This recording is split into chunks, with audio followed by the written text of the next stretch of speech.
Days ഓണപരീക്ഷ cancel ചെയ്തിരിക്കുന്നു എന്നുള്ള തമ്പനയിൽ കണ്ടിട്ടാണ് നിങ്ങൾ ഈ വീഡിയോ ക്ലിക്ക് ചെയ്തതെങ്കിൽ നിങ്ങൾക്ക് സന്തോഷകരമായിട്ടുള്ള ഒരു അപ്ഡേറ്റ് പൊതുവിദ്യാഭ്യാസ ഡയറക്ടറിൽ നിന്ന് വന്നിരിക്കുകയാണ്. യെസ്, ഈ വർഷത്തെ +2 വിദ്യാർത്ഥികളുടെ പാദവാർഷിക പരീക്ഷ, അതായത് ഓണം എക്സാം നടത്തേണ്ടിയിരുന്നത് ആരായിരുന്നു? ഗവൺമെന്റ് ആയിരുന്നു നടത്തേണ്ടിയിരുന്നത്, അല്ലെങ്കിൽ SCERT ആയിരുന്നു ഡയറക്റ്റ് നടത്തേണ്ടത്. ഗവൺമെന്റിന്റെ ചോദ്യപേപ്പർ ആയിരുന്നു നിങ്ങൾക്ക് ലഭിക്കേണ്ടിയിരുന്നത്. എന്നാൽ അതിൽ മാറ്റം വരുത്തി +1ന്റെ പരീക്ഷ കഴിഞ്ഞ വർഷങ്ങളിൽ ഒക്കെ നടത്തിയത് എങ്ങനെയായിരുന്നു? +1 +2 ഒക്കെ ഒഫീഷ്യൽ ആയിട്ടുള്ള ഒരു ക്വസ്റ്റ്യൻ പേപ്പർ അല്ലാതെ നിങ്ങളുടെ സ്കൂളുകൾ ക്രിയേറ്റ് ചെയ്ത ചോദ്യപേപ്പർ വെച്ചിട്ടായിരുന്നു കഴിഞ്ഞ വർഷത്തെ ഓണപരീക്ഷ +1 ആണെങ്കിലും +2 ആണെങ്കിലും നടത്തിയിട്ടുണ്ടായിരുന്നത്. അതേ മാതൃകയിൽ തന്നെ ഈ വർഷവും ഓണപരീക്ഷ നടക്കട്ടെ എന്നുള്ള ഒഫീഷ്യൽ സർക്കുലറാണ് ഇപ്പോൾ വന്നിരിക്കുന്നത്. കൃത്യമായിട്ട് വായിച്ചു തരാം.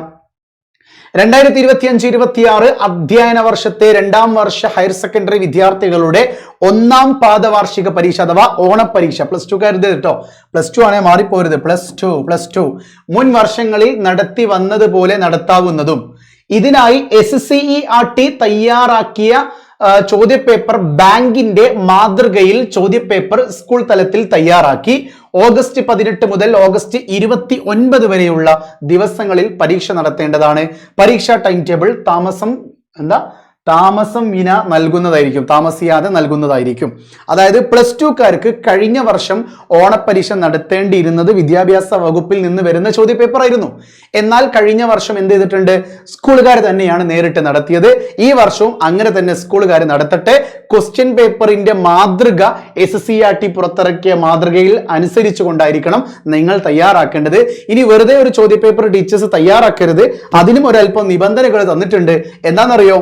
1ാം പാദവാർഷിക പരീക്ഷയ്ക്ക് മുൻപായി പൂർത്തിയാക്കേണ്ട പാഠഭാഗങ്ങളിൽ നിന്നുള്ള ചോദ്യങ്ങളും കൂടാതെ സിലബസിൽ വന്നിട്ടുള്ള മാറ്റങ്ങൾക്കനുസൃതമായിട്ടുമായിരിക്കണം ചോദ്യപേപ്പർ തയ്യാറാക്കേണ്ടത്. അതായത് കഴിഞ്ഞ വർഷങ്ങളിൽ എങ്ങനെയാണോ ചോദ്യപേപ്പറിന്റെ ഒരു മാതൃക പാറ്റേൺ SCERT പുറത്തിറക്കിയിട്ടുണ്ട്, ആ ഒരു മാതൃകയും അതോടൊപ്പം തന്നെ നിങ്ങൾക്ക് എവിടം വരെയാണോ ഓണപരീക്ഷയ്ക്ക് പോർഷൻസ് കവർ ചെയ്യേണ്ടത് അവിടം വരെയുള്ള ഒരു മാതൃകാ ചോദ്യപേപ്പർ തന്നെ ആയിരിക്കണം ടീച്ചേഴ്സ് തയ്യാറാക്കേണ്ടത്. മാത്രമല്ല സിലബസ് അപ്ഡേറ്റ് ചെയ്തിട്ടുണ്ടല്ലോ, അതായത് കുറച്ച് ഡിലീറ്റഡ് പോർഷൻസ് ഒക്കെ ഉണ്ടല്ലോ, അതൊക്കെ ഒഴിവാക്കിയിട്ട് വേണം ക്വസ്റ്റ്യൻ പേപ്പർ തയ്യാറാക്കാൻ വേണ്ടിയിട്ട് കേട്ടോ. ഇനി ചോദ്യപേപ്പർ പ്രിന്റ് ചെയ്യുന്ന ആവശ്യത്തിലേക്ക് ഉണ്ടാകുന്ന ചെലവ് PD അക്കൗണ്ടിൽ നീക്കിയിരിപ്പുള്ള തുക വിനിയോഗിച്ച് ചെയ്യേണ്ടതാണ്. അത് സ്കൂളുകാർക്കുള്ള നോട്ടിഫിക്കേഷൻ ആണ്. ചോദ്യപേപ്പർ മാതൃക ലഭിക്കുന്ന ലിങ്ക് ചുവടെ ചേർക്കുന്നു. അപ്പൊ കുട്ടികൾക്കൊക്കെ വേണമെങ്കിൽ എന്ത് ചെയ്യാം? ഈ ഒരു ലിങ്ക് യൂസ് ചെയ്തിട്ട് ചോദ്യപേപ്പറിന്റെ മാതൃക ഒന്ന് നോക്കാവുന്നതാണ് കേട്ടോ. ഞാൻ തൊട്ടടുത്ത വീഡിയോയിൽ എന്ത് ചെയ്തുതരാം? ആ ലിങ്ക് ക്ലിക്ക് ചെയ്താൽ എന്താ വരുന്നത് എന്നുള്ളത് കാണിച്ചു തരാം.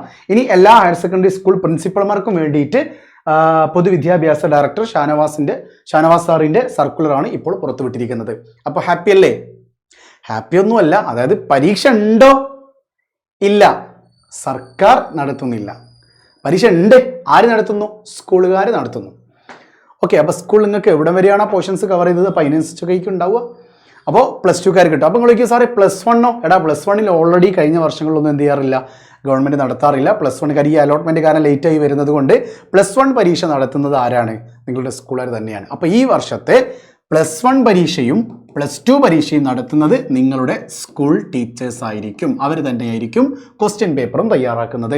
സോ ബ്രേക്കിംഗ് ന്യൂസ് ആണ്. മാക്സിമം ഫ്രണ്ട്സിലേക്ക് ഷെയർ ചെയ്യാൻ മറക്കല്ലേ. സോ കൂടുതൽ അപ്ഡേറ്റുകൾക്ക് വേണ്ടി വാട്സ്ആപ്പ് ചാനലിൽ ഫോളോ ചെയ്യാൻ മറക്കല്ലേ. വാട്സ്ആപ്പ് ചാനലിൽ ഫോളോ ചെയ്യുന്നവർക്കൊക്കെ + കൊടുക്കണേ റബ്ബേ. വീണ്ടും കാണാൻ MS ഫ്രം MS സൊല്യൂഷൻസ്. ഇനി എന്തിന് വേറെ സൊല്യൂഷൻസ്. ബൈ.